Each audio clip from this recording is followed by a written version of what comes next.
चलिए, good afternoon everyone. Last class में हमने टाइप्स ऑफ कंपनी शुरू कर दिया था। We completed with one type of company based on number of members. हम नंबर ऑफ मेंबर्स की बात करें तो कंपनी को, अच्छा कोई नया बच्चा तो नहीं है जो कल नहीं था? बेटा 2 क्लास हो चुकी हैं जिसमें हमने कल वाली वैसे यूट्यूब पर चली गई, एक बार देख लेना, लेकिन वही फाउंडेशन वाला ही था, कुछ नया नहीं था। On the basis of members अगर हम बात करें तो company can be a public company और अ प्राइवेट कंपनी। एक minute, live students, audio video clear है? एक बार बताना।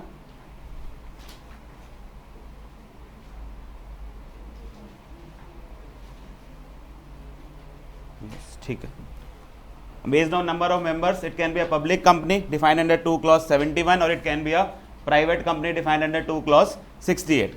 हमने डेफिनेशंस की बात की थी कि अगर हम पब्लिक कंपनी की डेफिनेशन की बात करें तो public company is a company which is not a private company and it has a paid up share capital as may be prescribed. कोई भी कैपिटल हमारे पास यहाँ पे प्रिस्क्राइब्ड नहीं थी। प्राइवेट कंपनी की बात करें तो उन्होंने बात वहीं से शुरू की थी। Private company means a company which has a paid up share capital as may be prescribed and which by its articles 3 बातें करती है। नंबर 1, इट RLP नाम से हमने याद किया था, restrict the right to transfer shares, limits the number of members to 200 and prohibits any invitation to public to subscribe to securities of the company।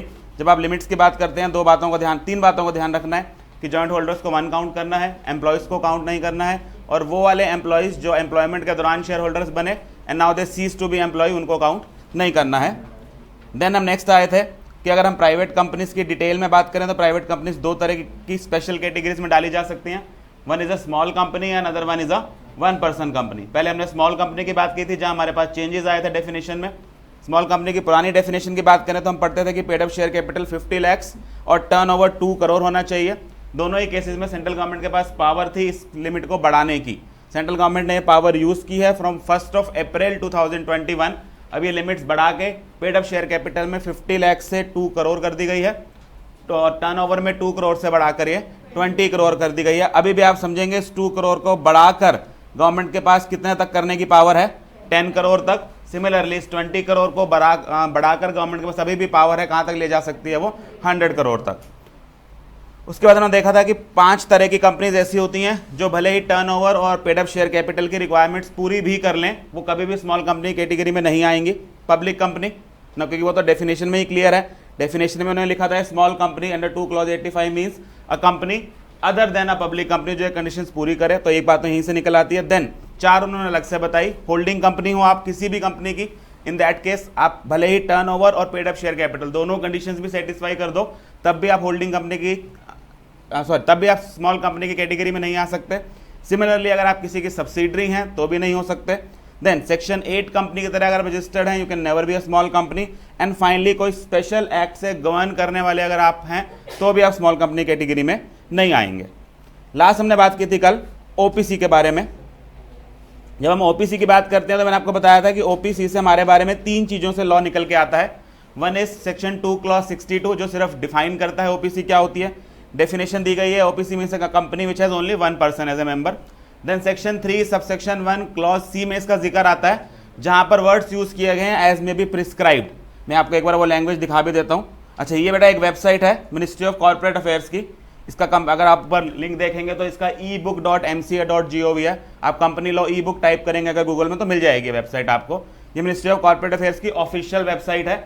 यहाँ पर आपको पूरा कंपनी लॉ ई फॉर्मेट में मिल जाता है।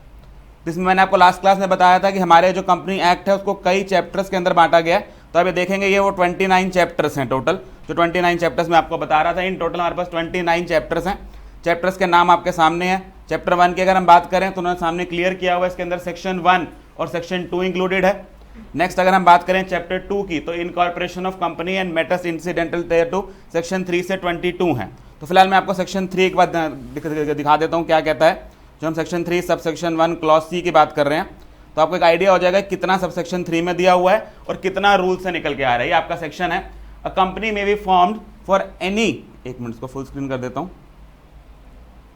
अ कंपनी में be formed for any lawful purpose, बातें मैं छोड़ रहा हूं। सी क्लॉज पे अगर हम आ जाएं, it by 1 person where the company is form, company to be formed is to be 1 person company, that is to say private company by subscribing his name. उसके बाद अगर आप देखेंगे तो प्रोवाइडेड फर्दर, प्रोवाइडेड ऑल्सो, एक provided also, यानी कि 5 proviso दिए गए हैं इसके अंदर, और पांचों के पांचों किससे डील कर रहे हैं, 1% कंपनी से डील कर रहे हैं। इसके अलावा आप कई बार देखेंगे इसके अंदर कई जगह पर एज में भी प्रिस्क्राइब्ड है। इस वेबसाइट में खासियत क्या है, जैसे ही आप एज में भी प्रिस्क्राइब पे क्लिक करेंगे, ये आपको जो कॉरस्पॉन्डिंग रूल है उस पर ले जाती है, तो आपको आइडिया साथ साथ चलता रहता है। मैं सब इसलिए बता रहा हूँ, कल को अगर आपको पढ़ने का कहीं मन करे कि बेयर एक्ट कैसा दिखता है, तो यहाँ से आप देख सकते हैं।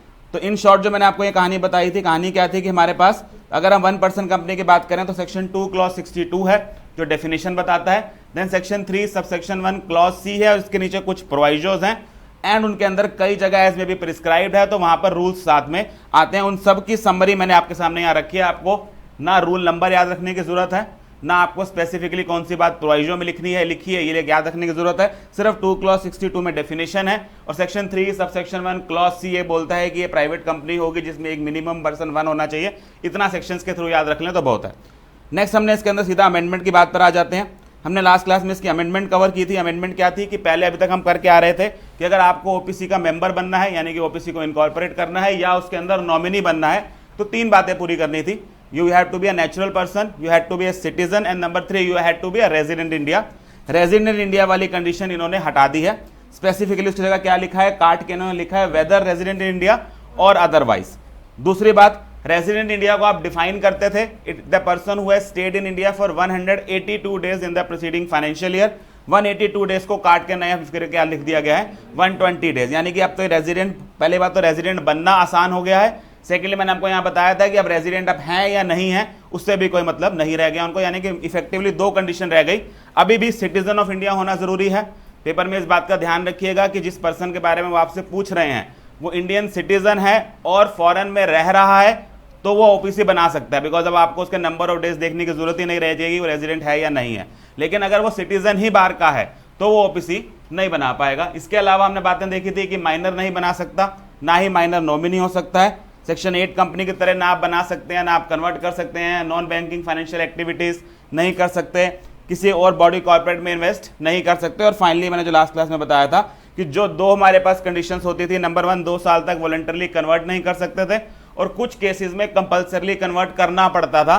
दोनों की दोनों बातें इस बार अमेंडमेंट से हटा दी गई हैं। अगेन ये अमेंडमेंट कब से एप्लीकेबल है, 1 अप्रैल 2021 से, यानी कि आज की डेट में अगर आप स्मॉल कंपनी का स्टेटस चेक करेंगे या आज की डेट में अगर आप ओपीसी बनाना चाहेंगे तो आपको रेजिडेंट वाली बात और जो टर्नओवर वो है वो वाली बातें पुरानी चलती रहेंगी।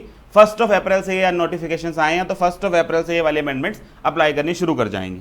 चलिए यहां तक हमने किया था। नेक्स्ट हम आ रहे हैं अब, we have to cover types of company based on liability. अगर हम बेस्ड ऑन लाइबिलिटी की बात करें तो ब्रॉडली कंपनी को बेस्ड ऑन लाइबिलिटी 2 कैटेगरीज में डाला जा सकता है। It can be a limited company और it can be a unlimited company. थोड़ा सा फास्ट कराऊंगा, कुछ चेंज नहीं है, सेम फाउंडेशन वाली बात है। अगर हम लिमिटेड बाय गारंटी की बात करें 2 क्लॉज 21 कवर करता है, बाय शेयर्स की बात करें 2 क्लॉज 22 कवर करता है, और अनलिमिटेड 2 क्लॉज 92 में कवर्ड है। तो 21, 22, 92 इस तरह से आपको इनके सेक्शंस याद हो जाते हैं। शुरुआत करते हैं अनलिमिटेड कंपनी से। अगर अनलिमिटेड कंपनी की बात करें तो अनलिमिटेड कंपनी क्या होती है, जिसमें कंपनीज के जो मेंबर्स की लायबिलिटी है वो अनलिमिटेड होती है। लेकिन जब हम अनलिमिटेड बोलते हैं तब भी आप समझेंगे इसका एक्चुअल मीनिंग ये नहीं होता कि यह कंपनी कुछ भी मंगवा सकती है। जो पैसा आपसे मंगवाया जा सकता है eight the time of winding up वो पैसा होता है जिससे कंपनी के असेट्स कम पड़ जाते हैं as compare to its liability. यानी कि जब वो आखिरी दिन अपने असेट्स और लाइबिलिटीज कैलकुलेट करेगी, the amount by which the assets fall short of the liability, that is the maximum amount जो आप मेंबर से मंगवा सकते हैं। तो आप समझेंगे जब आप अनलिमिटेड बोलते हैं तो एक छुपी हुई लिमिट तो उसमें होती ही है कि वो उतना अमाउंट होता है जितने से आपके असेट्स फॉल करते हैं, शॉर्ट फॉल कर जाते हैं आपकी लाइबिलिटीज से। सेकेंडली हम बात करते हैं अगर लिमिटेड कंपनी की, तो लिमिटेड कंपनी में 2 कैटेगरी में चली जाती है।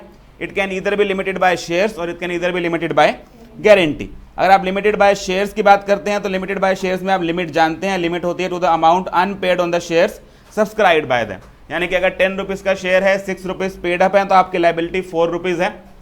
ये जो 4 रुपए की लाइबिलिटी है ये during the life of company भी मंगवाई जा सकती है। कंपनी कॉल करेगी और आपको लाइबिलिटी है कि आपको पे करना पड़ेगा। सेकेंडली यही 4 रुपए की लाइबिलिटी अगर company during its entire life नहीं मंगवाती तो वाइंडिंग अप पर भी आपसे ये 4 रुपए मंगवाए जा सकते हैं। The amount is 4 rupees. Liability arise होने का time during the course of company भी हो सकता है, eight the time of winding up भी हो सकता है। जब आप लिमिटेड बाय गारंटी की बात करते हैं, अगेन यहां पर लिमिटेड बाय गारंटी में आप इस कंपनी को दो फर्दर कैटेगरी में बांट सकते हैं कि ये विद शेयर कैपिटल हो सकती है, ये विदाउट शेयर कैपिटल हो सकती है। अगर आपकी कंपनी लिमिटेड बाय गारंटी है और वो विदाउट शेयर कैपिटल है, इस केस में आप समझेंगे आपने शेयर्स तो इशू किए ही नहीं, तो during the life of company तो किसी तरह की कोई लाइबिलिटी है ही नहीं मेंबर के ऊपर। His liability is limited to the amount he undertakes to pay in the event of winding up, यानी कि जब कंपनी बंद होगी उस दौरान कंपनी के बंद होने पर इस पर्सन ने, जो मेंबर बना है, उसने एक अंडरटेकिंग दी होगी, उसने एक ऑब्लिगेशन उठाई होगी कि मैं इस अमाउंट तक दूंगा, वो अमाउंट उससे मांगा जा सकता है। ये amount during the life of company नहीं मांगा जा सकता। यानी कि अगर एक पर्सन मेंबर बनता है और बोलता है कि मैं लेट अस से 2 लाख रुपीस कंपनी के अंदर गारंटी करता हूं वाइंड अप देने के लिए, वो सिर्फ वाइंडिंग अप पे ही मांगे जा सकते हैं। ड्यूरिंग द लाइफ अगर कंपनी को जरूरत भी हुई पैसे की, आप मेंबर से वो पैसा नहीं मांग सकते। और अगर ये विद शेयर कैपिटल हो जाए तो इसमें क्या होगा, यहां पर दो तरह की लाइबिलिटी चलेगी। एक तो शेयर इशू किया हुआ होगा, प्लस उसने शेयर के साथ साथ कुछ लाइबिलिटी का अमाउंट भी अंडरटेक किया हुआ होगा। तो लेट अस से उसने 10 रुपीज का शेयर लिया हुआ है, इसके ऊपर 6 पेड अप हैं, 4 अनपेड हैं, प्लस लेट अस से उसने 1 लाख की गारंटी दी। तो आप इस कैटेगरी की कंपनी में आ गए, limited by guarantee with share capital. यहां पर लाइबिलिटी क्या होगी, यहां पे ड्यूअल लाइबिलिटी होती है। जब तक कंपनी चल रही है आपसे सिर्फ ये 4 रुपए मांगे जा सकते हैं, जब कंपनी बंद होगी तब आपसे ये 4 रुपए भी मांगे जा सकते हैं, अगर ये पहले नहीं मांगे गए थे, प्लस ये 1 लाख रुपीज तो मांगे जा ही जा सकते हैं। तो अगर आप विद शेयर कैपिटल हैं तो क्या रहेगा, आपकी जो लाइबिलिटी ऑन शेयर्स है that can be called even at the during the course of company, during the life of company, as well as at the time of winding up.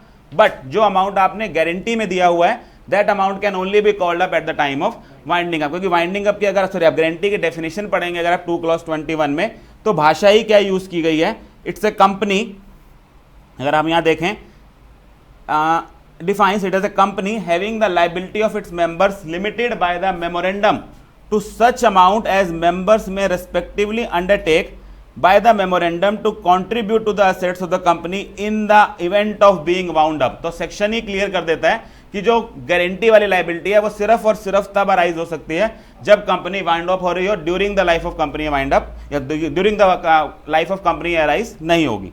Institute जो question पूछता है same foundation level पर भी पूछता था, वही वो inter level पे पूछता है कि गारंटी कंपनी में और कंपनी हैविंग शेयर कैपिटल में डिस्टिंग्विश कर दीजिए और इनकी सिमिलैरिटीज बता दीजिए। इट्स अ 6 मार्कर क्वेश्चन जो इंस्टीट्यूट बार बार कई बार पूछ चुका है। तो आपको इसमें डिफरेंस प्लस इनकी सिमिलैरिटीज क्या है वो दोनों मेंशन करनी पड़ती हैं। एक बार फटाफट से डिफरेंस देख लेते हैं। अगर हम डिफरेंस की बात करें तो नंबर 1 पहला तो मीनिंग आ जाता है कि कंपनी को आप डिफाइन करेंगे कि इसके अंदर आप इसकी डेफिनेशन देंगे, और सेकेंडली यहाँ पे इसकी डेफिनेशन देंगे। सेकेंडली आप बात करेंगे शेयर कैपिटल की, तो हमने देखा कि guarantee company can be with share capital और it may be without share capital. Obviously a company having share capital, वहां ऐसा कोई कंसेप्ट ही नहीं है, it will always have a share capital. Third, quantum of liability की बात करेंगे, यहां हमने देख लिया था your liability is limited to the amount you have guaranteed to pay in the event of winding up. यहां आपका अमाउंट जो अनपेड है शेयर्स के ऊपर। लाइबिलिटी कब अराइज होती है वो हमने देख लिया कि इसमें eight the time of winding up होती है, उसमें ड्यूरिंग द लाइफ भी हो सकती है, eight the time of winding up भी हो सकती है। एंड फाइनली सूटेबिलिटी, एक company limited by guarantee suitable कब है। और बेटा जब मैं इसकी सूटेबिलिटी की बात कर रहा हूं, मैं सूटेबिलिटी की बात कर रहा हूं एक ऐसी कंपनी की जो लिमिटेड बाय गारंटी है लेकिन जिसमें शेयर कैपिटल नहीं है। तो ऐसी कंपनी में आप समझेंगे ये जनरली वहां सूटेबल होती है जहां कंपनी बनाते समय या कंपनी की लाइफ में आपको इतना कॉन्फिडेंस है कि आपको पैसे की कमी नहीं है, आपको शेयर होल्डर से पैसा नहीं चाहिए, आप अदर सोर्सेज से, ग्रांट से, लोन से, किसी तरह के डोनेशन से कंपनी चला लेंगे। तो उस तरह के कंपनी बनानी है। अगर आपको फंड्स की कमी नहीं है, आप फंड्स दूसरे सोर्सेज से अरेंज कर सकते हैं, डेट्स से अरेंज कर सकते हैं, तो आप company limited by guarantee without share capital में जा सकते हैं। लेकिन ज्यादातर कंपनी बेटा इतनी प्रिविलेज होती नहीं है कि उनके मेंबर्स के अलावा दुनिया उनको पैसे दिए चले जाए। तो उस केस में जनरली ये वाली कंपनी ही बनानी पड़ेगी which is limited by shares, क्योंकि यहां पर पैसे की जरूरत भी आपको होती है, तो आप टाइम टू टाइम पैसा रेस कर सकते हैं।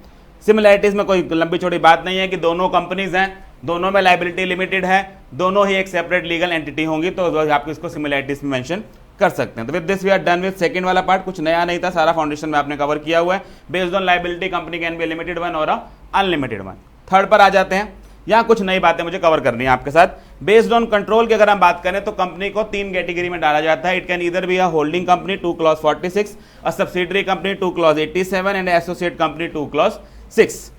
तीनों ही कंसेप्ट की बात करूं, मैं होल्डिंग कंपनी की बात करूं, सब्सिडरी कंपनी की बात करूं या एसोसिएट कंपनी की बात करूं, तीनों ही जो डेफिनेशंस हैं ये एक रिलेशनल डेफिनेशन है, यानी कि जो एक कंसेप्ट है ये रिलेशनल कंसेप्ट है। रिलेशनल कंसेप्ट मींस जब आप होल्डिंग या सब्सिडरी की बात करते हैं तो आप इनको एक दूसरे के रिलेशन में होल्डिंग या सब्सिडरी बुला रहे होते हैं। There can not be a holding company in vacuum, there has to be holding company with respect to someone, there has to be a subsidiary company with respect to someone. It is like defining relationship of a husband and a wife.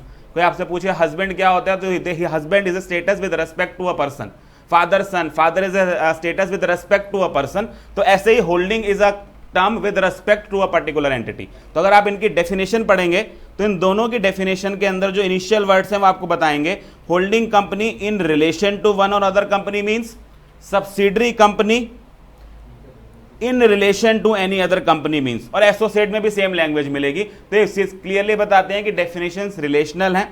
Holding company की definition पर आ जाए तो हम पढ़ के आए हुए हैं फॉर इसको। Holding company in relation to one or more company means a company of which such companies are subsidiary company, यानी कि ऐसी कंपनी जिसकी कोई और कंपनी सब्सिडरी होती है उसको आप होल्डिंग बोलते हैं।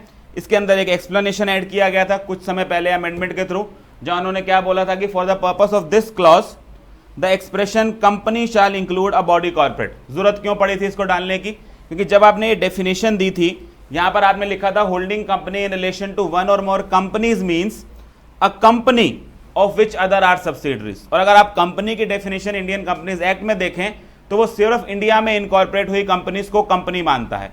यानी कि इस डेफिनेशन के हिसाब से अगर एक कंपनी ए है और इसकी कोई फॉरेन में होल्डिंग थी तो आप उसको होल्डिंग कंपनी नहीं बुला सकते थे, बिकॉज होल्डिंग कंपनी होने के लिए एज पर डेफिनेशन आपका कंपनी होना जरूरी था।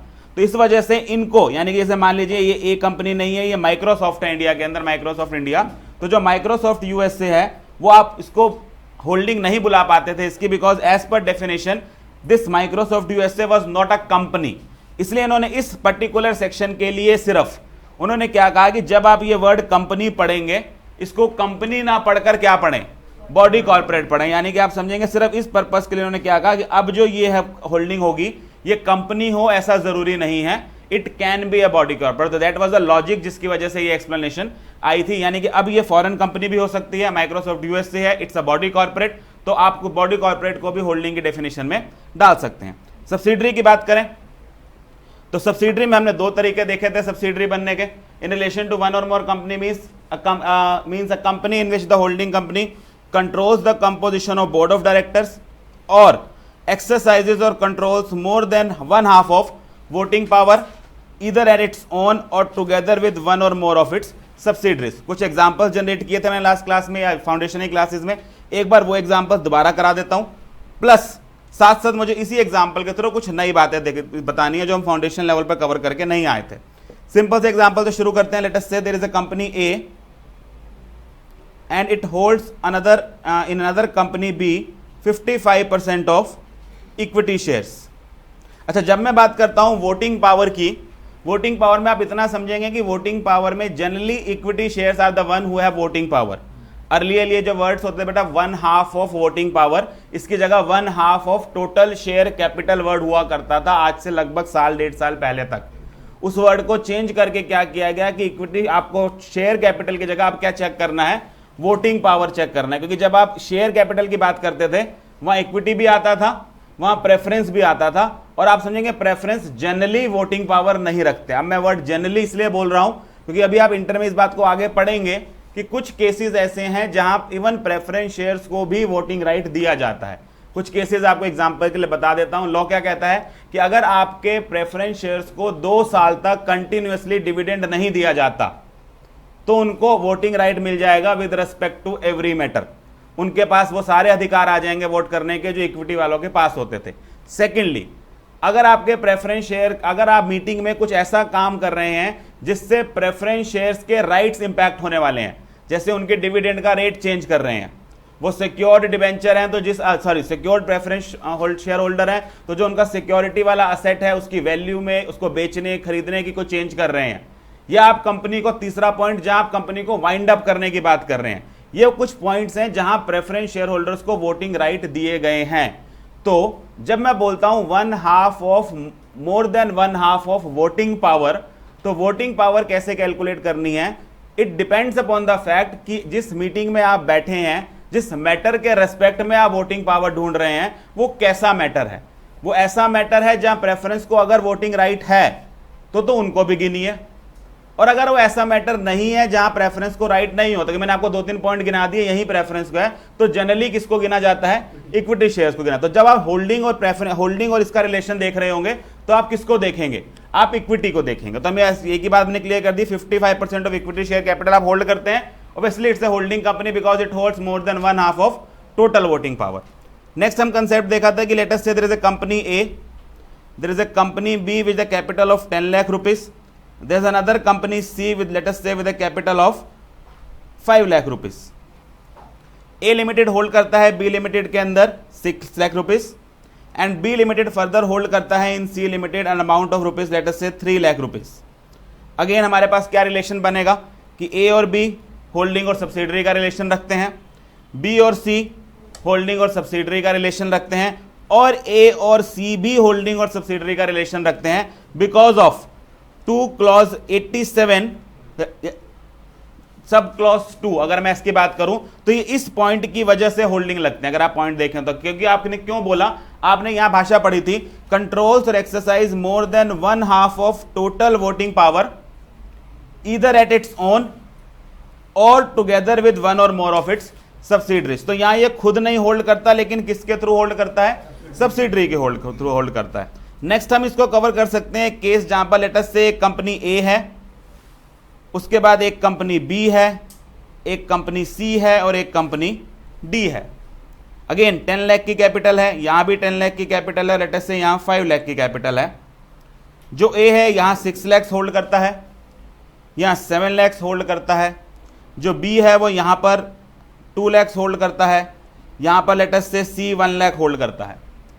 पहला रिलेशन इनके बीच होगा होल्डिंग सब्सिडरी, इसके बीच रिलेशन की बात करें होल्डिंग सब्सिडरी, इनके बीच रिलेशन की बात करें अगेन अ होल्डिंग सब्सिडरी। क्यों, बिकॉज इस केस में ए इधर एट इट्स ओन नहीं, through one or more of it subsidiaries. यहां वन सब्सिडरी के थ्रू होल्ड नहीं कर रहा, मोर के थ्रू कर रहा है। वो बी के थ्रू कितना होल्ड कर रहा है, 2 लाख रुपीस, सी के थ्रू कितना होल्ड कर रहा है, 1 lakh rupees. So A either on its own or together with one or more of subsidiaries holds more than 1/2 of total voting power। तो इस केस में भी आप क्या कहेंगे, ए है डी की सब्सिडरी। लास्ट पॉइंट जो मुझे इसमें हमने फाउंडेशन तक कवर किया था, एक बार दोबारा करा देता हूं, उसके बाद मुझे नया पॉइंट कराना है कि लेट अस से एक कंपनी ए है, एक बी है, अगेन 10 लाख की कैपिटल है, एक सी है 5 लाख की कैपिटल रखता है। ए जो है इसके अंदर 7 लाख होल्ड कर रहा है, बी जो है इसके अंदर 2 लाख होल्ड करता है, ए जो है इसके अंदर 2 लाख होल्ड करता है। अब अगेन आप रिलेशन देखें होल्डिंग सब्सिडरी, बी और सी में रिलेशन देखें, होल्डिंग सब्सिडरी का रिलेशनशिप नहीं आता है यहां पर हमारे पास हमने क्या देखा था कि एक सब्सिडरी की आगे सब्सिडरी थी, हमने उसका रिलेशन देखा। यहां हम कहानी क्या देख रहे हैं कि ये सी सब्सिडरी नहीं बन पा रही बी की, लेकिन इसके अंदर ए डायरेक्टली भी होल्ड करता है।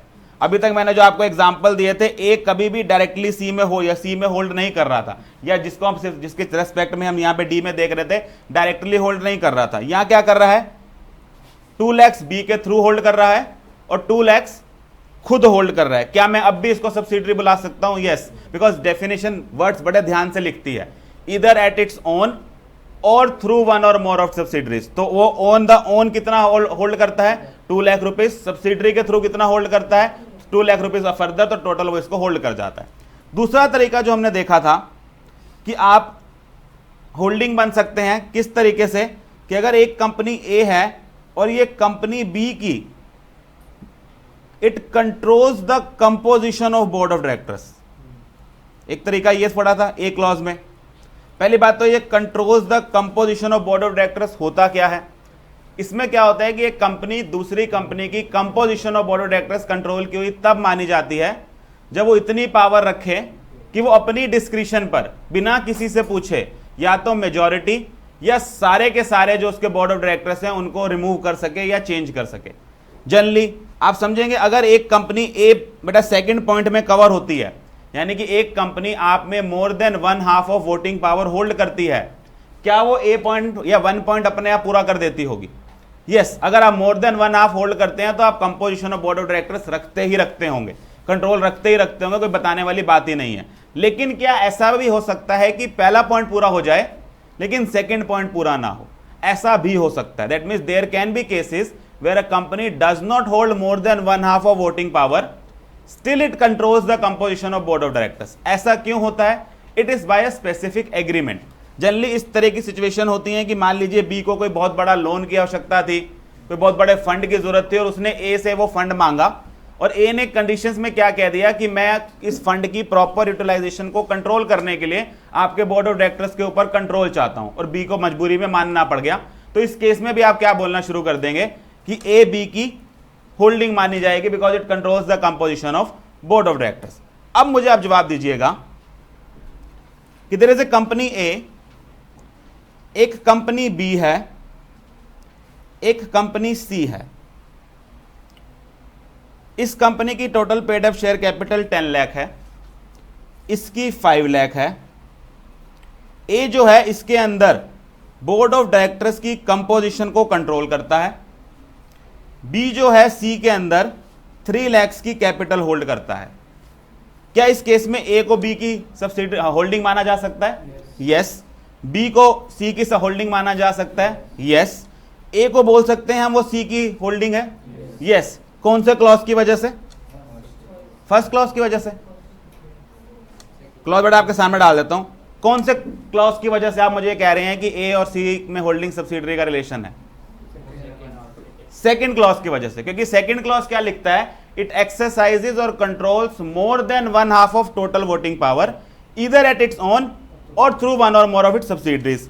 अब यहां पे क्या कर रहा है? A more than 1/2 of voting power control कर रहा है थ्रू इट्स सब्सिडरी। और सब्सिडरी बननी कैसी है इस बात पे पॉइंट 2 कुछ नहीं कह रहा था। अभी तक जो हम बी को सब्सिडरी बना रहे थे वो कैपिटल वाले रूट से बना रहे थे। अब जो मैंने सब्सिडरी बनाया वो किस रूट से बनाया है? इसको मैं कह देता हूं क्लॉज 1 से सब्सिडरी बनाया है। ठीक है, यानी कि दोनों केसेस में कवर होता है। अब आएगी मेन बात कि लेट अस से एक कंपनी ए है, एक कंपनी बी है, एक कंपनी सी है। ए बी की बोर्ड ऑफ डायरेक्टर्स की कंपोजिशन कंट्रोल करता है, बी सी की बोर्ड ऑफ डायरेक्टर्स की कंपोजिशन कंट्रोल करता है। ए बी की होल्डिंग है, कोई प्रॉब्लम नहीं है। बी सी की होल्डिंग है, कोई प्रॉब्लम नहीं है। क्या यहां पर ए और सी में होल्डिंग और सब्सिडरी का रिलेशनशिप है?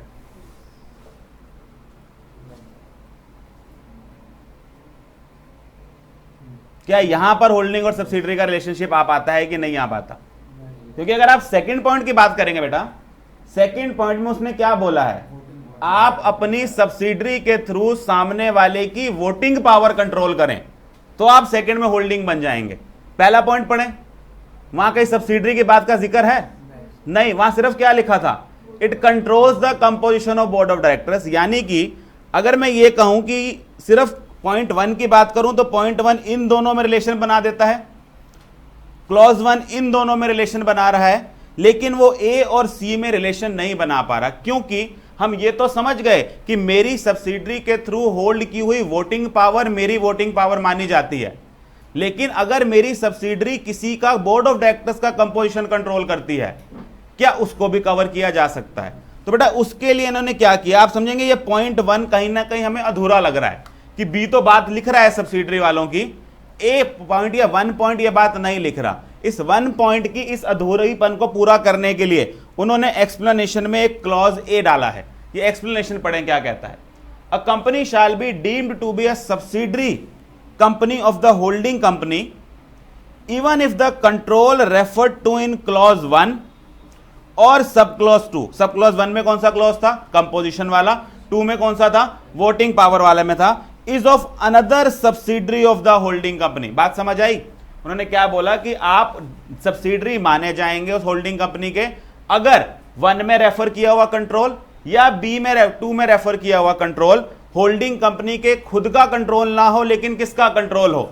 सब्सिडरी का कंट्रोल हो। तो अगर मैं आप प्रैक्टिकली बोलूं तो क्या इस केस में मैं कह सकता हूं कि ए भी होल्डिंग है, लेकिन ए होल्डिंग कैसे है?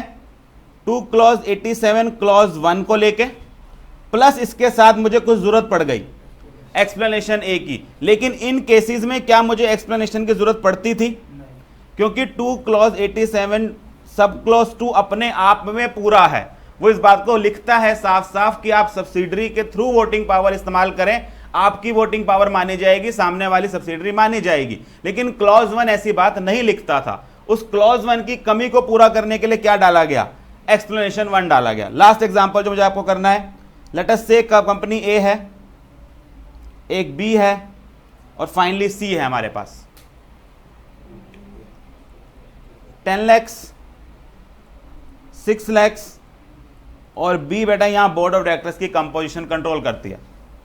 अब मुझे जवाब दीजिएगा अलोंग विद सेक्शन नंबर के क्लॉजेस कि कौन कौन से क्लॉजेस के तहत आप इनको होल्डिंग सब्सिडरी बता रहे हैं। ए और बी क्लॉज, सब क्लॉज 2 के बारे में बात हो रही है। 2 क्लॉज 87 सब क्लॉज 2, क्लियरली बात है भैया, खुद ही होल्ड करता है। बी और सी का रिलेशन की बात करें तो क्लॉज 1 अकेला इस बात को हैंडल कर जाता है कि हाँ बी और सी में रिलेशनशिप क्या है, होल्डिंग और सब्सिडरी का है। इनका आपस में आपको एक्सप्लेनेशन की जरूरत पड़ रही है, क्योंकि यहां पर जो बोर्ड ऑफ डायरेक्टर्स का कंट्रोल है वो किसके थ्रू आ रहा है? सब्सिडरी के थ्रू आ रहा है। तो मैं क्या कह सकता हूं कि 2 क्लॉज 87 क्लॉज 1 पढ़ा है मैंने, प्लस साथ में क्या पढ़ा है? ए एक्सप्लेनेशन पढ़ा है। हाँ, पेपर में आपको ये सब बताने की जरूरत नहीं है, आप डायरेक्टली लिख सकते हैं, लेकिन क्लैरिटी के लिए मैंने आपको बताया है कि बेसिकली बात कहां से निकल के आ रही है। With this we are done with definition of holding company as well as definition of subsidiary company. इसके नीचे एक एक्सप्लेनेशन बी भी लगा हुआ है जो बेसिकली क्या बताता है कि composition of board of directors कब कंट्रोल की हुई मानी जाती है, जो मैंने आपको बता दिया था कि composition of companies board of directors shall be deemed to be controlled by another company if that other company by exercise of some power exercisable by it at its own discretion can appoint और remove all और majority of the board of directors. मैंने आपको आम भाषा में बोल दिया था, अगर आप सामने वाले के सारे डायरेक्टर्स या मेजॉरिटी डायरेक्टर्स अपॉइंट या रिमूव कर सकते हैं तो उस केस में हम ये मान लेते हैं कि आप composition of board of directors control करते हैं। अगेन लास्ट बात पे आ जाते हैं, एसोसिएट कंपनी। अगेन हम एसोसिएट कंपनी की बात करें तो associate company in relation to another company means a company in which that other company has a significant influence but which is not a subsidiary of the company having such influence. और ये significant influence कब आता है? जब आप 20% of voting power रखते हैं या आप कंट्रोल या पार्टिसिपेट करते हैं in business decisions under an agreement. बेटा पहली बात वहां क्या लिखा? 20% ऑफ वोटिंग पावर। और दूसरा उन्होंने ये नहीं कहा आप बिजनेस डिसीजंस कंट्रोल करते हैं, आप बिजनेस डिसीजन में पार्टिसिपेट करते हैं, यानी कि आपसे पूछा जाता है कोई भी डिसीजन लेने से पहले, आपकी राय लेना और आप कंट्रोल करते हैं, दोनों में अंतर है। तो आप समझेंगे जब आपका पूरा कंट्रोल था हमने आपको क्या स्टेटस दे दिया?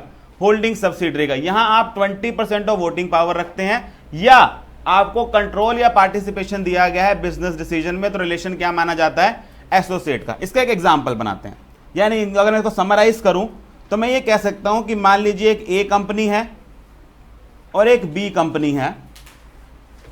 अगर तो बेटा ए कंपनी होल्ड करती है बी कंपनी में 20% से लेस होल्ड करती है, लेकिन 20% से कम होल्ड करती है, वो इस दायरे में है, क्या ए और बी में कोई रिलेशन है आपस में? क्या इस रिश्ते को कोई नाम दिया जा सकता है? Practically no. आप समझेंगे ना ये एसोसिएट हैं ना ये होल्डिंग सब्सिडरी का रिलेशनशिप रखते हैं, लेकिन आप समझेंगे एक कंपनी दूसरे में इन्वेस्ट करके बैठी है लेकिन नाम नहीं है कोई। अगर ये 20 से बढ़कर 50 से पहले पहले रुक जाते हैं, इस रिलेशन को क्या नाम दिया जाता है? Associate company. मैं क्या कहूंगा? बी कंपनी ए कंपनी की क्या है? एसोसिएट कंपनी है। क्या मैं ये कह सकता हूं कि ए कंपनी बी कंपनी की एसोसिएट है? अभी तक आप क्या कह रहे थे? Associate company. ए से पूछा गया बी आपका कौन, उसने कहा एसोसिएट। बी से पूछा गया ए आपका कौन, क्या ये भी एसोसिएट होता है? बेटा दो भाई होते हैं, एक से पूछते हो ये मैं कौन, कहता है भाई, दूसरे से पूछते हो क्या बोलता है? भाई बोलता है ना। क्या ऐसा यहां चलता है? क्या ऐसा बोला जा सकता है? बेटा डेफिनेशन आपके सामने पढ़ें और ढूंढें। क्या मैं ये कह सकता हूं कि मैं ए को बी का एसोसिएट बुला सकता हूं? ये फाउंडेशन लेवल पर नहीं जा दिमाग पे जोर डलवाया जाता था। और सर आप खाना खिलवा के 2:30 बजे जोर डलवा रहे हो दिमाग के ऊपर, चल रहा नहीं है, वो नींद आई जा रही है। बोल सकते हैं ए को भी एसोसिएट, क्योंकि एसोसिएट की डेफिनेशन पढ़े वो क्या लिखता है।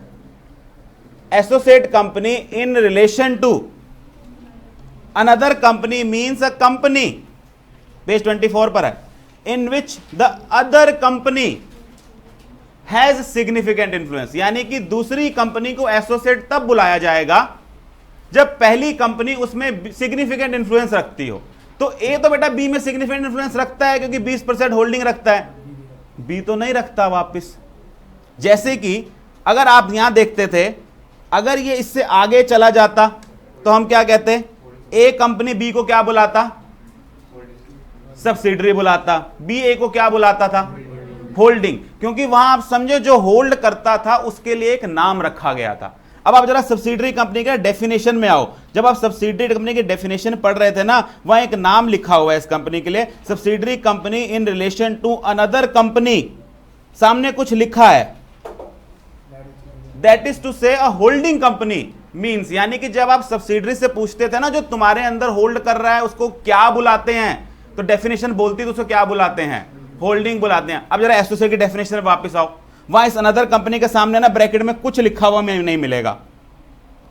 जब आप एसोसिएट कंपनी के पढ़ेंगे, in relation to another company means a company in which another company has a significant influence. यानी कि दूसरी कंपनी का सिग्निफिकेंट इन्फ्लुएंस है, लेकिन इस दूसरी कंपनी को बुलाऊं क्या, यह डेफिनेशन नहीं बताती।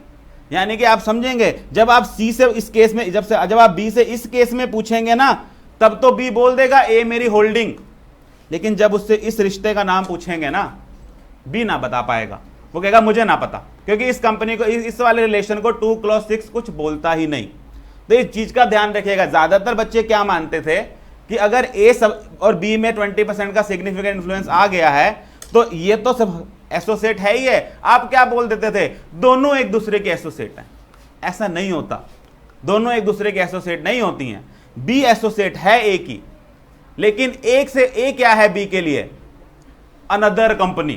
तो बेटा डेफिनेशन में लिखा ही यही हुआ है। बी इसको क्या बुला रहा है, वो दूसरी कंपनी जो मेरे अंदर होल्ड करती है, क्योंकि नाम नहीं दिया गया इसके लिए कोई भी। तो प्रैक्टिकली यहां पे इस रिलेशन को आप क्या बोलेंगे कि बी को क्या बुलाया जाएगा, एसोसिएट कंपनी, और यहां पर बी को क्या बुलाया जाएगा, सब्सिडरी कंपनी। अच्छा, अब एक बात मुझे और बता दें कि मान लीजिए ये कंपनी, ए कंपनी 60% होल्ड करती थी बी में, ठीक है। ए से आपने पूछा कि बी का क्या रिलेशन है आपसे, उसने कहा जी ये मेरी सब्सिडरी है। सही कह रहा है, बिल्कुल सही कह रहा है। किसी ने पूछा अच्छा फिर ये सब्सिडरी है तो क्या ये तुम्हारी एसोसिएट भी है। उसने कहा ये कैसा सवाल है। उसने कहा देखो जब 60% होल्ड करते हैं उसमें 20% वाली कंडीशन तो अपने आप पूरी हो जाती होगी ना। तो क्या मैं ये कह सकता हूं कि अगर आप सब्सिडरी बन गए हैं तो आप एसोसिएट बन ही गए होंगे उसके।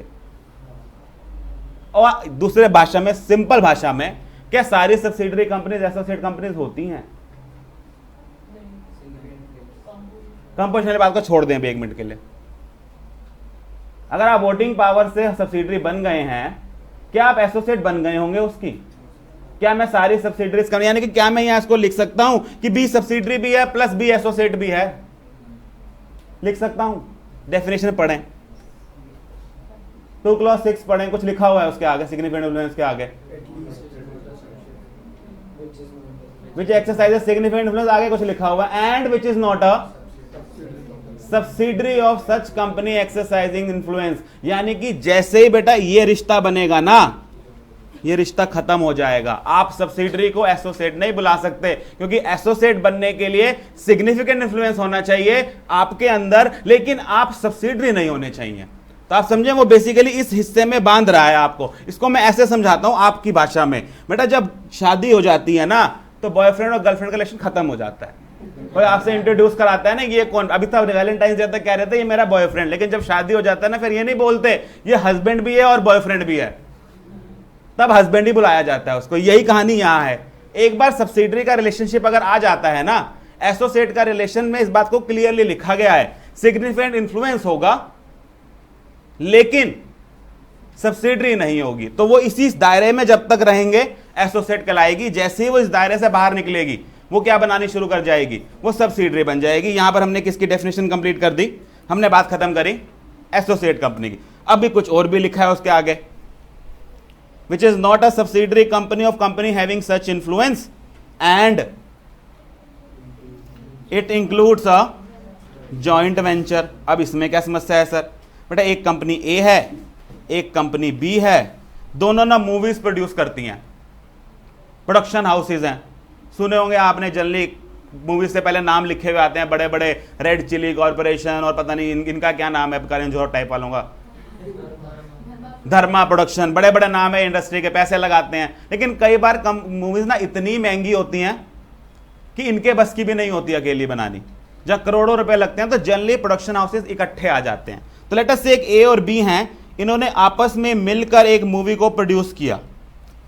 क्या ये ए और बी आज से अपने इंडिविजुअल अस्तित्व खो के इकट्ठे काम करना शुरू कर देंगे हमेशा हमेशा के लिए? नहीं, सिर्फ इस मूवी के लिए इकट्ठे आते हैं। आपको समझ आ रहा होता है, शायद जरूरत होगी पैसे की एक दूसरे को, दोनों ने मिलकर बनाया। इस तरह के रिलेशनशिप को क्या कहते हैं, इन्होंने एक जॉइंट वेंचर क्रिएट किया है। जॉइंट वेंचर बेसिकली क्या होता है, एक अरेंजमेंट होता है जहां दो लोग आपस में आते हैं, एक कागज के टुकड़े पे टेम्परेरी अपना एक अरेंजमेंट ले डाउन करते हैं, काम को करना शुरू करते हैं। 2 क्लॉज 6 क्या कहता है कि अगर आपने जॉइंट वेंचर किया है तो आपके अंदर रिलेशनशिप क्या है, एसोसिएट कंपनी का। भले ही ए और बी आपस में एक दूसरे में एक पैसे की होल्डिंग ना रखते हो। अभी आपने नाम लिया बेटा 2 प्रोडक्शन हाउसेस का, क्या ये प्रोडक्शन हाउसेस इस मूवी को बनाने के लिए एक दूसरे की कैपिटल होल्ड करनी शुरू कर देते होंगे? नहीं, सिर्फ एक कॉमन फंड के अंदर पैसा डाला होगा दोनों ने मिला के और काम करना शुरू कर दिया होगा। ए से पूछोगे बी आपका कौन, वो क्या बोलेगा, क्या बोलेगा, कोई रिलेशन है? बट इस रिलेशन को 2-6 ने नाम दे दिया। उसने कहा कि जॉइंट वेंचर भी अगर है आपके बीच में तो आप क्या कहलाओगे, आप एसोसिएट कंपनी कहलाओगे। और अगर बेटा ए से पूछा जाएगा बी आपका कौन, वो कहेगा एसोसिएट कंपनी। बी से पूछा जाएगा ए कौन, तो क्या बताएगा भाई, एसोसिएट कंपनी,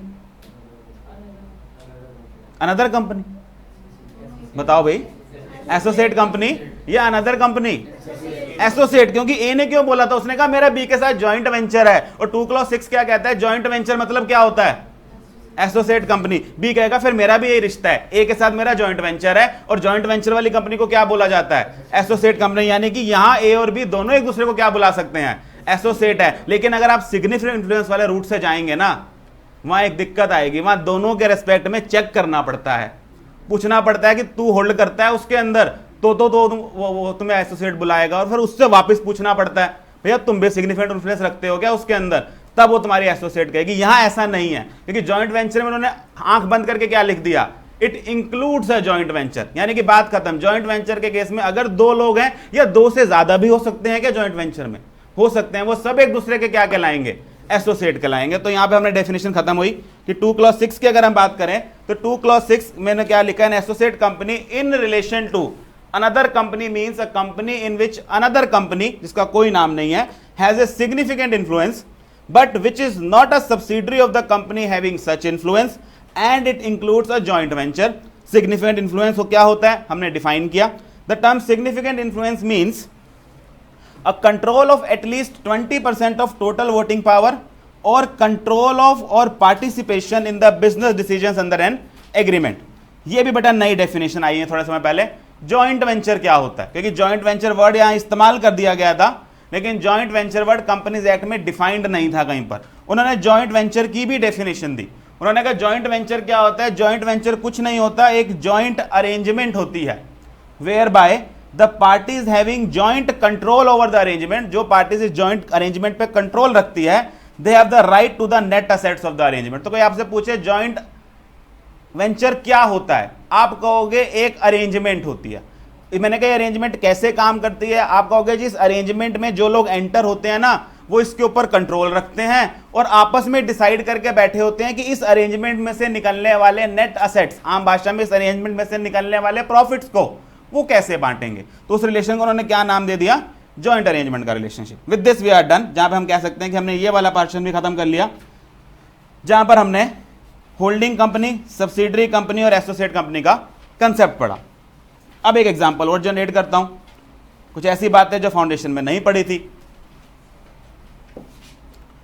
बेटा एक कंपनी ए है और दूसरी कंपनी है बी कंपनी, और ए कंपनी बी कंपनी की होल्डिंग कंपनी है। लो मैंने आपकी आधी समस्या यहीं सॉल्व कर दी कि आपको नहीं देखना ये होल्डिंग है कि नहीं, मैं बताता हूं कि ए कंपनी बी कंपनी की होल्डिंग है। अब हुआ क्या बेटा, एक दिन बी कंपनी को जोश चढ़ा, उसने क्या कहा कि ये ए कंपनी है, ये बहुत प्रॉफिट कमाती है, मेरी होल्डिंग कंपनी है, धड़ाधड़ कंपनी को टेक ओवर किए जा रही है। उसने कहा कि क्यों ना इस कंपनी के अंदर एक 5% शेयर्स खरीद लिए जाएं। मैं अपनी इन्वेस्टमेंट, क्या बेटा कंपनियां शेयर्स नहीं खरीदती एक दूसरे की, खरीदती होगी। बी कई कंपनियों के शेयर्स खरीदती थी, उसको इन्वेस्टमेंट की तरह अपने पास रखती थी, उसको असेट साइड में इन्वेस्टमेंट में दिखाती थी, गेन में बेच दिया करती थी। प्रॉफिट ऐसे आपने देखे हैं, प्रॉफिट एंड लॉस में आते हैं ऐसे कि आपने शेयर्स खरीदे किसी और कंपनी के और बेच दिए। एक दिन बी को क्या जोश चढ़ा, उसने कहा बाहर जाके पराये लोगों के क्या शेयर खरीदूं, इस ए के शेयर खरीदती हूं। तो अब सवाल यह उठा कि क्या सब्सिडरी कंपनी होल्डिंग कंपनी में होल्डिंग रख सकती है? अभी तक हम सिर्फ एक तरह सोचा करते थे कि होल्डिंग कंपनी है वो सब्सिडरी कंपनी में 50% से ज्यादा 60, 70, 80 तक ले गए। एक दिन उस सामने वाले सब्सिडरी ने मुड़ के बोला मैं भी खरीद लूं थोड़े से शेयर तुम्हारे। उसने कहा तुम्हारी इतनी औकात, तुम्हारे शेयर खरीद लोगे? उसने कहा हाँ ठीक है, 50 नहीं खरीद पाऊंगा, जितनी औकात है 2-4% उतने तो ले लेने दो। मैंने कहा क्या करोगे? वो कहता तुम बहुत कमाते हो, कल को ये शेयर बढ़ जाएंगे, बेच दूंगा, गरीब आदमियों कुछ कमा लूंगा। बेटा ए ने का मंदा किया, उसने कहा हाँ चल ले ले। लेकिन फिर बेटा लॉयर और चार्टर्ड अकाउंटेंट छलांग मार के कूद के पड़े। मैंने कहा रुको, जैसे ही तुम इसको शेयर दोगे ये क्या बन जाएगा? Share holder. उन्होंने कहा फिर शेयर होल्डर होगा तो शेयर होल्डर्स की मीटिंग होएगी। मैंने कहा बिल्कुल होएगी। कहता उसके अंदर फिर बी भी आएगा। मैंने कहा कंपनी, उसने कहा कोई रिप्रेजेंटेटिव आएगा बी का। मैंने कहा कोई बात नहीं, आके बैठ जाएगा, एक थाली में खाना और खा जाएगा, और क्या दिक्कत होगी? मैंने कहा नहीं वो खाने दो, लेकिन सर जब ऑर्डिनरी रेजोल्यूशन पास होंगे, स्पेशल रेजोल्यूशन पास होंगे, तब ना बी से पूछना पड़ेगा ये काम कर लें। बेटा एक होगा यहां थोड़ा ना ईगो हर्ट हुआ है। उसने कहा मैं और बी से पूछूंगा? मैं इसको 100% कंट्रोल करता हूं, मैं इनसे पूछता तक नहीं, कुछ भी चेंज कर मारता हूं इनके अंदर। कल को मुझे कुछ करना होगा, मुझे इनसे पूछना पड़ेगा। लॉ ने कहा बिल्कुल पूछना पड़ेगा, क्योंकि शेयर होल्डर है, इज्जत तो शेयर होल्डर वाली मिलेगी, भले 1% वाले हों या 5% वाले हों। और यहां से समस्या आनी शुरू हुई। समस्या ये नहीं थी कि बी होल्ड कर ले, समस्या उससे आगे की थी कि अगर बी होल्ड कर गई तो हो सकता है बी के पास होल्डिंग कंपनी के डिसीजन मेकिंग के अंदर पार्टिसिपेशन आ जाए। क्या ऐसा हो सकता है? इस बात को रोकने के लिए बेटा section 19 of Indian companies act आया। इसलिए फाउंडेशन में टच नहीं कराते थे, क्योंकि सिलेबस से आगे की बात थी। सेक्शन 19 ने क्या कहना शुरू किया कि एक सब्सिडरी कंपनी अपने होल्डिंग कंपनी के अंदर शेयर्स होल्ड नहीं कर सकती, और होल्डिंग कंपनी ना ही कोई शेयर्स अपने सब्सिडरी कंपनी को अलॉट करेगी। और अगर यह मार्केट से खरीद आया, क्योंकि आप समझेंगे सिर्फ ए का से खरीदना तरीका नहीं है, अगर यह मार्केट से खरीद आया तो एक कंपनी इस ट्रांसफर को रजिस्टर नहीं करेगी, यानी कि प्रैक्टिकली। और अगर आप ऐसी अलॉटमेंट कर देते हैं, ऐसा कोई ट्रांसफर रजिस्टर कर देते हैं जहां आपकी सब्सिडरी के पास आपके शेयर चले जाते हैं, वो अलॉटमेंट, वो ट्रांसफर वॉइड होगा, उसको मान्यता नहीं दी जाएगी। तो सेक्शन 19 ने लैंग्वेज क्या यूज करी? सेक्शन 19 ने बोला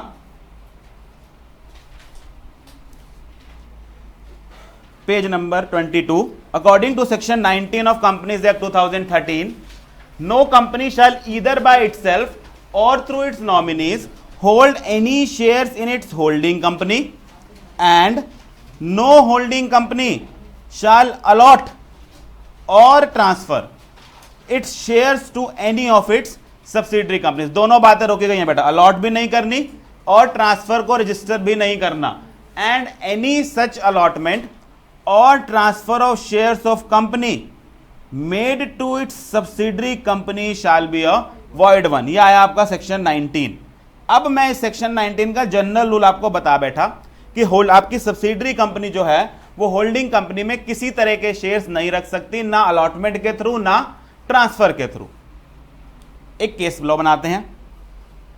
लेट अस से एक कंपनी ए है, ये कंपनी ए एक बी कंपनी की होल्डिंग कंपनी है। आपको यह समझ आया कि सेक्शन 19 के हिसाब से बी ना कुछ होल्ड कर सकता, ना बाहर से मार्केट से लेके आएगा तो ए ट्रांसफर करने से मना कर देगा। इस ए के पास एक शेयर होल्डर था मिस्टर एक्स नाम का, कुछ शेयर्स रखता था, 2-4-5% शेयर थे, कोई बहुत बड़ा शेयर होल्डर नहीं था लेकिन शेयर होल्डर था ए कंपनी का। बेटा इस शेयर होल्डर की एक दिन डेथ हो गई। जब डेथ हुई तो फिर सवाल उठा कि इसके पास जो ए के शेयर्स थे उनका क्या किया जाए। उसने कहा बड़ा सिंपल सी बात है, लीगल रिप्रेजेंटेटिव को ट्रांसफर कर दो। मैंने कहा लीगल रिप्रेजेंटेटिव कैसे तय करें? जनरली क्या होता है बेटा, अगर आप विल बना जाओगे तो जो विल में लिख जाओगे उनको दे देंगे, नहीं तो फिर पूरा का पूरा एक सक्सेशन एक्ट है, उसमें खोल के ढूंढते रहना आपका लीगल रिप्रेजेंटेटिव कौन है। मतलब पूरी चेन बना रखी है, ऐसे ऐसे रिश्तेदारों का नाम लिख दिया उन्होंने जो कभी घर नहीं आता लेकिन वो लीगल रिप्रेजेंटेटिव कैटेगरी में है। तो वो एक अलग कहानी है। तो जनरली भारत में लोग विल नहीं लिखते हैं, अलग कहानी है, लेकिन ना अगर जब आप कानून पढ़ेंगे तो आपको समझ आएगा विल लिख लेनी चाहिए। तो मैं क्या कहता हूं कि मिस्टर एक्स अपनी विल लिख गए और इन्होंने विल में क्या लिखा कि मेरे जाने के बाद, मेरी डेथ के बाद जो मेरे शेयर्स हैं वो बी कंपनी को दे दिए जाएं। बेटा बी कंपनी को शेयर्स दे दिए गए। जैसे बी कंपनी को शेयर्स दिए, लीगल डिस्प्यूट बड़ा बड़ा खड़ा हो गया, क्योंकि बेटा ये 5% शेयर्स जो एक्स के पास थे अब ये किसके पास पहुंच गए? बी कंपनी के पास। सेक्शन 19 बीच में घुसा। उसने कहा जी सब्सिडरी कंपनी तो होल्डिंग कंपनी में हो शेयर्स रख ही नहीं सकती।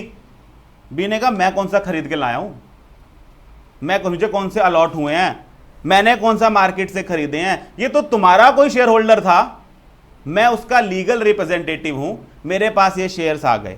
क्या इस तरह से शेयर रखे जा सकते हैं? लॉ ने कहा यस। बेटा पहली एक्सेप्शन क्रिएट की गई जहां पे क्या कहा गया कि सब्सिडरी कंपनी होल्डिंग कंपनी में शेयर्स रख सकती है प्रोवाइडेड सब्सिडरी कंपनी के पास ये शेयर्स आए हों as a legal representative of a deceased member of holding company. क्या भाषा समझ आती है कि आपके पास ये शेयर आए हों as legal representative of deceased member. Deceased member क्या होता है? जिसकी डेथ हो गई। किसका? Member of holding company. कहानी समझ आती है? ये शेयर्स किसके पास चले जाएंगे? बी के पास चले जाएंगे। क्या बी इस केस में होल्ड कर सकता है बी कंपनी इसको? यस, इसमें कर सकती है, सेक्शन 19 नहीं रोकता है। कहानी को थोड़ा सा और बदलते हैं। वही ए थे, कंपनी थी, वही बी कंपनी थी, वही होल्डिंग कंपनी का रिलेशन था।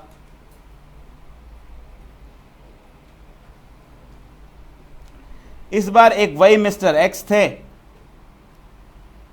वही डेथ हुई। इस बार विल में इन्होंने कुछ और हरकत करी। इस बार इन्होंने क्या कहा? इन्होंने कहा जी मेरे शेयर बी को नहीं जाएंगे, मेरे शेयर जो मेरा सन है वाई उसको जाएंगे। लेकिन अगर मेरी डेथ के टाइम ये सन माइनर हुआ, इसने उस दिन तक मेजॉरिटी ना होल्ड कर ली, तो ये शेयर टेम्परेरली बी कंपनी को दे दिए जाएं ट्रस्ट में, और जब मेरा लीगल रिप्रेजेंटेटिव मेजर हो जाएगा ये शेयर्स उसको दे दिए जाएं।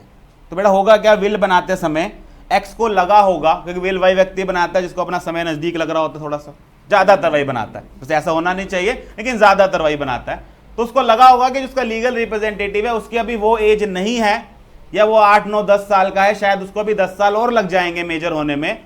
उस समय तक उसको शायद लग रहा था एक्स को कि ऐसी सिचुएशन आ जाए कि मेरी डेथ उससे पहले हो जाएगी, और ये शेयर जब माइनर वाई के पास जाएंगे, कंपनी रजिस्टर करने में भी चिक चिक करेगी। माइनर वैसे भी ये माना जाता है कि इतनी समझ नहीं रखता है कि वो इन शेयर्स को शायद संभाल पाए। तो उसने क्या कहा? उसने कहा ये कंपनी एक बिग बी कंपनी है, उसके पास ट्रस्ट में चले जाएंगे और बी कंपनी इसको एज ट्रस्टी होल्ड करेगी तब तक जब तक लीगल रिप्रेजेंटेटिव को ना दिया जाए, वो मेजर ना हो जाए। अब दिक्कत क्या है बेटा? इन 10 साल के लिए जब तक ये वाई मेजर नहीं होगा, ये शेयर्स किसके पास पड़े रहेंगे? बी के पास, ट्रस्टी की तरह पड़े रहेंगे। फिर वही समस्या आ गई कि 19 पंगा डालेगा, इसको भी एक्सेप्शन में डाला गया। सेकंड एक्सेप्शन क्या क्रिएट की गई? जहां पर सब्सिडरी कंपनी शेयर्स होल्ड करती है होल्डिंग कंपनी की एज अ ट्रस्टी। क्या भाषा समझ आती है हमें? ट्रस्टी की तरह होल्ड करेंगे तो भी 19 आपको होल्ड करने से नहीं रोकता है। तीसरा एग्जांपल बड़ा प्रैक्टिकल एग्जांपल जनरेट किया। बड़ा एक कंपनी ए थी, एक कंपनी बी थी, और ये बी कंपनी इस ए कंपनी के 5% शेयर्स होल्ड करती थी।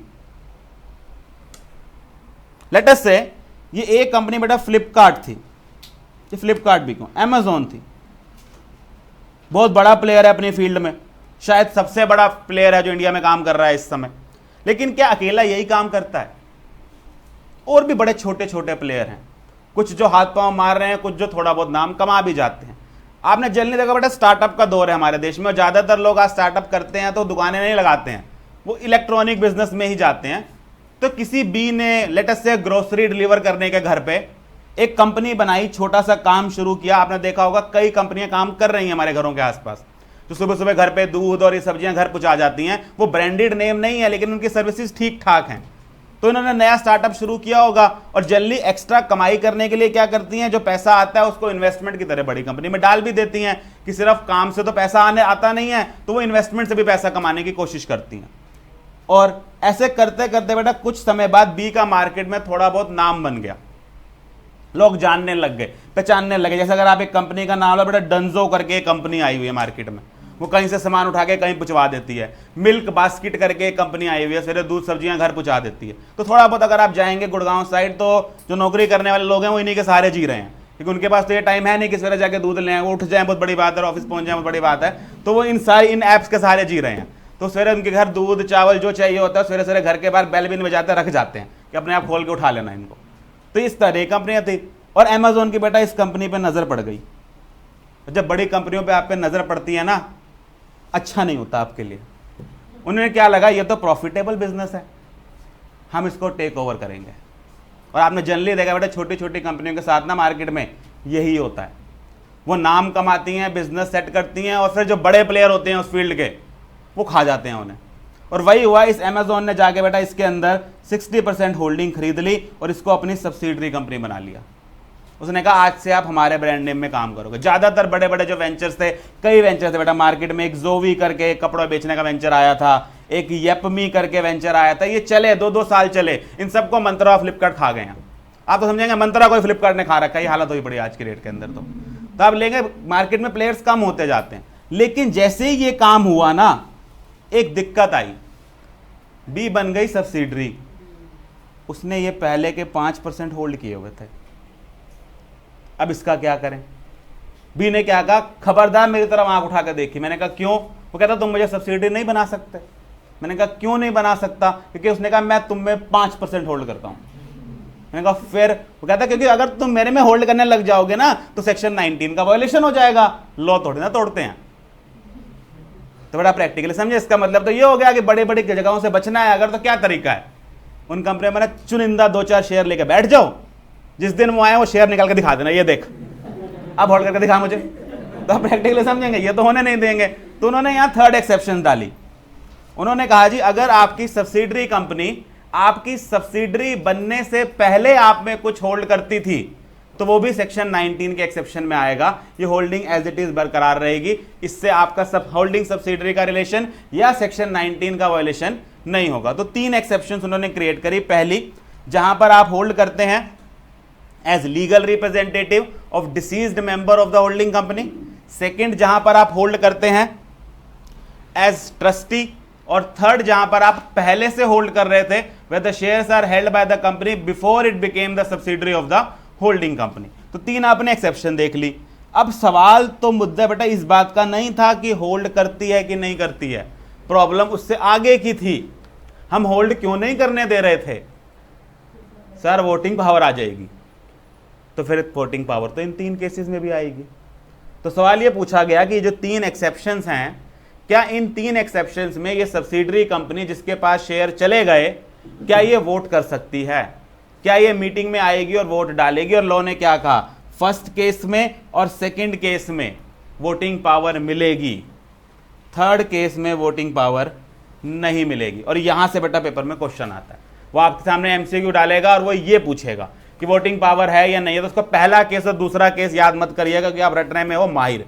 पहला केस और दूसरा केस, वहां जाके सीक्वेंस देते हो बदल, और वो पहला और दूसरा जाता है बदल। तो याद कैसे रखना है कि लीगल रिप्रेजेंटेटिव की तरह होल्ड किया जाए या अगर ट्रस्टी की तरह होल्ड किया जाए। इन 2 केसेस में सब्सिडरी के होल्ड भी कर सकती है और साथ साथ वोटिंग पावर भी रखती है।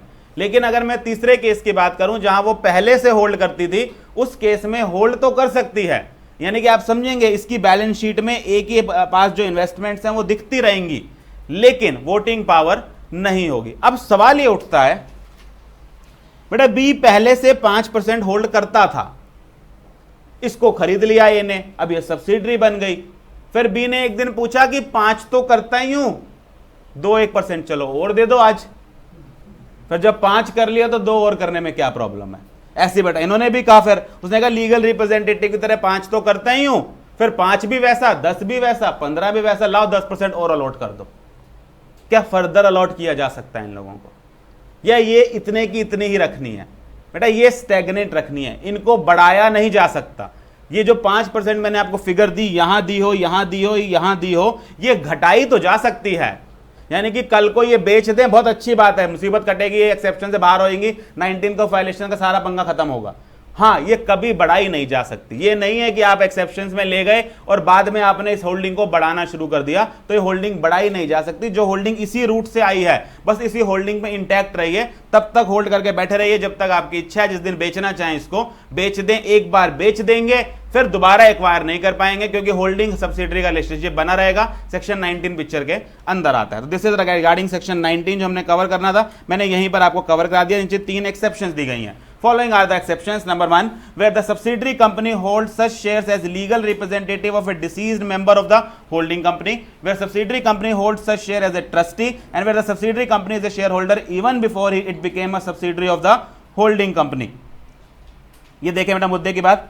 The subsidiary company referred to in above exceptions will have the right to vote at the meeting of the holding company only in respect of shares held by it as legal representative or as a trustee referred to in clause A and B above। तो सिर्फ ऊपर ये A और B case में voting right आपको मिलता है, C case में वोटिंग राइट आपको नहीं मिलता है। नीचे उन्होंने एक एग्जांपल बनाया, वो ऐसे लगभग सिमिलर है जैसा मैंने आपको दिया था, एक बार देख लेते हैं।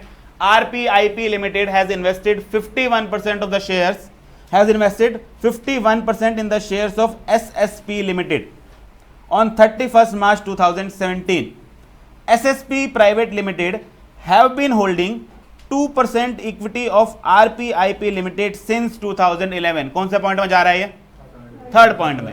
SSP Private Limited cannot increase its equity beyond 2% on or after 31st March 2017। इस डेट के बाद से ये 2% stagnant। However, it could continue to hold और रिड्यूस इट्स इनिशियल 2% स्टेक। आप ये होल्ड करते ना या इसको कम कर लें, उसमें हमें किसी तरह की कोई तकलीफ नहीं है। चलिए, with this we are done with ये वाला पोर्शन जहां हमने बात करी on the basis of control company कैसे होती हैं, और साथ में हमने क्या कवर कर लिया, हमने साथ में सेक्शन 19 कवर किया, जो बेसिकली क्या कहता है कि एक होल्डिंग कंपनी के अंदर सब्सिडरी कंपनी को शेयर्स होल्ड करने का राइट नहीं दिया गया। लास्ट टॉपिक आज का, एक्सेस टू कैपिटल के बेसिस पर लिस्टेड कंपनी और अनलिस्टेड कंपनी। लिस्टेड कंपनी की बात करें तो 2 क्लॉज 52 इसकी डेफिनेशन देता है।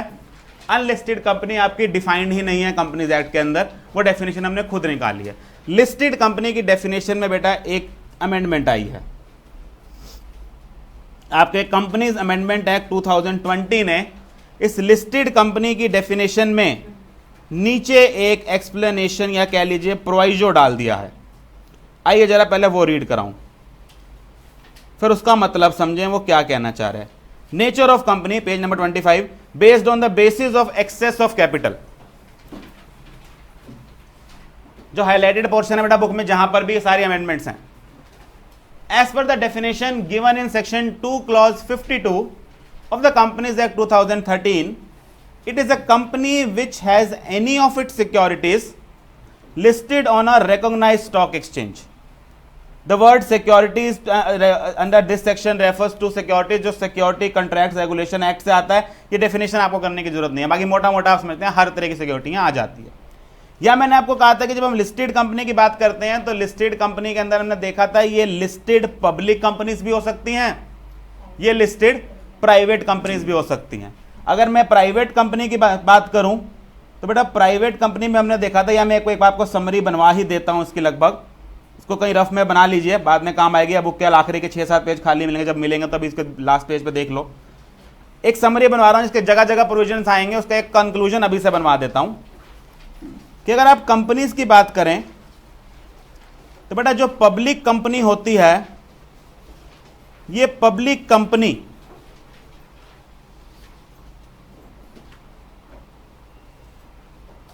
जो शेयर्स इशू करती है, ये दो तरह से शेयर्स इश्यू कर सकती है।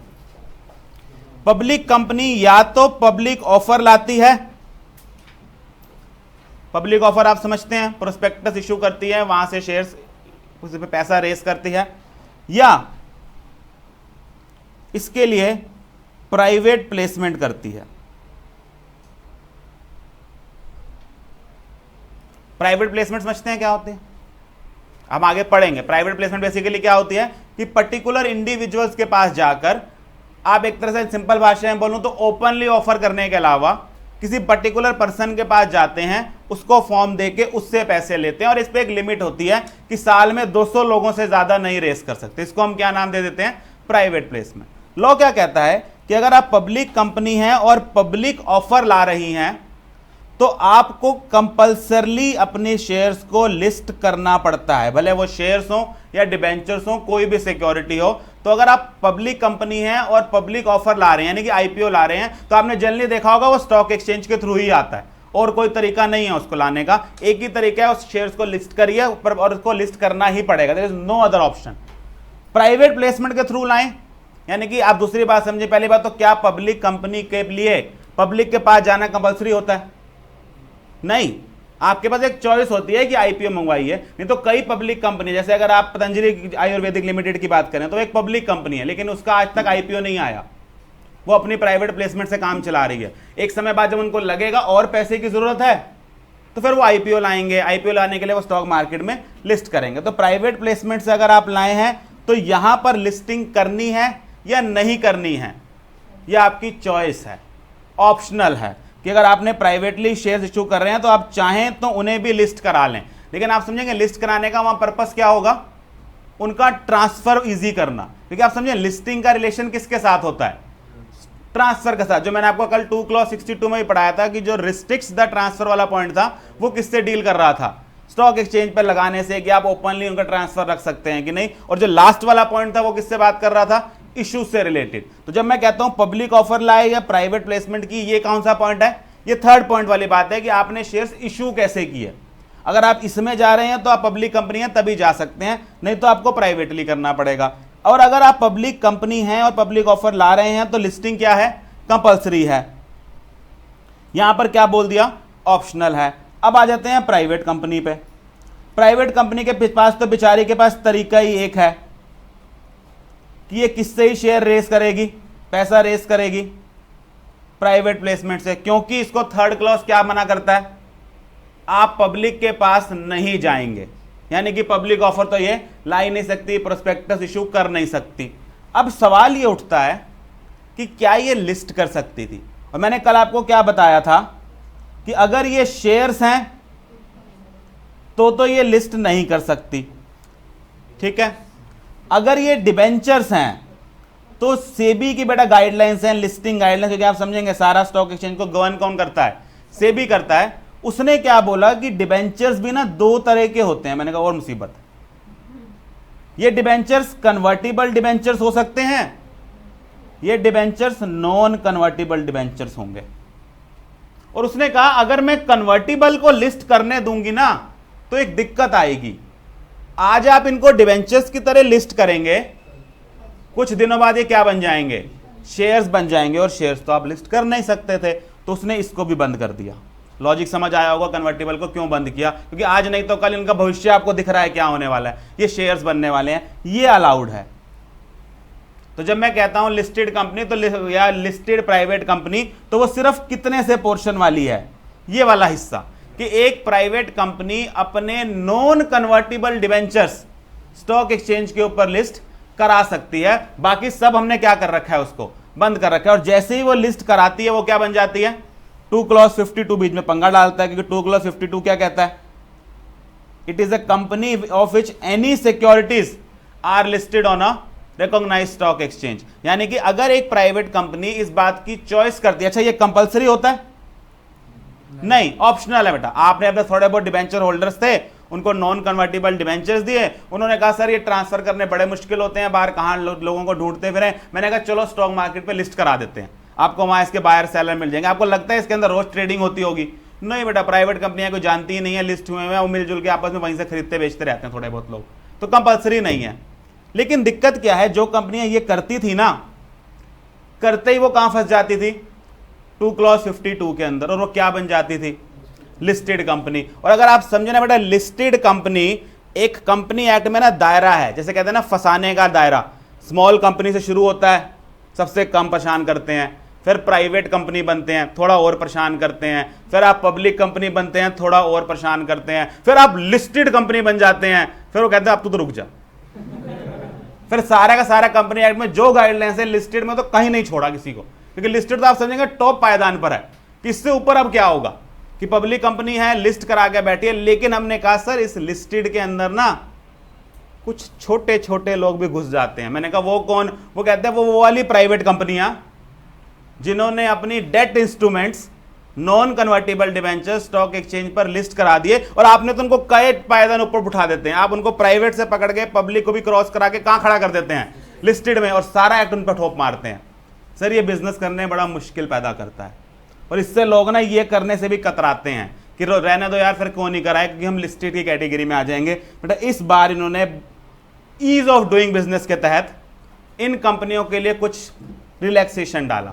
देखें प्रोवाइजो में क्या लिखा उन्होंने, provided that such class of companies which have listed or intend to list such class of securities as may be prescribed in consultation with SEBI shall not be considered as listed companies. समझ क्या आया, समझ ये आया कि sir इन्होंने कहा कि सेंट्रल गवर्नमेंट प्रिस्क्राइब करेगी कुछ ऐसी कंपनियां जो अगर अपनी कुछ सिक्योरिटीज लिस्ट करा भी दें तो हम उनको लिस्टेड नहीं मानेंगे। इसकी लैंग्वेज का मतलब तो ये निकल रहा है कि provided that such class of companies which have listed or intend to list such class of securities as may be prescribed in consultation with SEBI shall not be considered as listed company। यानी कि हमने कहा जी अभी तक हम क्या कह रहे थे, कुछ भी लिस्ट कराओगे 2 क्लॉज 52 के तहत आप क्या हो, लिस्टेड। अब नीचे सेंट्रल गवर्नमेंट ने अपने हाथ में एक पावर ले ली कि मैं कुछ प्रिस्क्राइब कर सकती हूं, जहां पर अगर आप लिस्ट कर भी दें तो मैं इस एक्ट में आपको लिस्टेड नहीं मानूंगी। और लिस्टेड नहीं मानने से क्या होगा,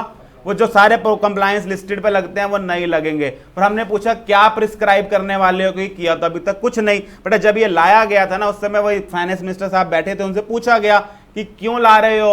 उन्होंने कहा जिसका प्राइमरी पर्पस वही है कि जो प्राइवेट कंपनीज हैं जो नॉन कन्वर्टेबल डिवेंचर्स लिस्ट कराने की वजह से लिस्टेड बन जाती हैं और सारे प्रोविजंस झेलने पड़ते हैं, उनको हम प्रिस्क्राइब यहां पर कर बाहर कर देंगे, ताकि आप लोग ईज ऑफ डूइंग बिजनेस के तहत कर लो लिस्ट, हम आप फिर भी प्राइवेट ही मानेंगे, आपको लिस्टेड नहीं मानेंगे, लिस्टेड वाले प्रोविजंस नहीं लगाएंगे। तो ये बात प्रोवाइजो में क्लियरली नहीं लिखी, क्योंकि प्रोवाइजो ज्यादा पावर रखता है।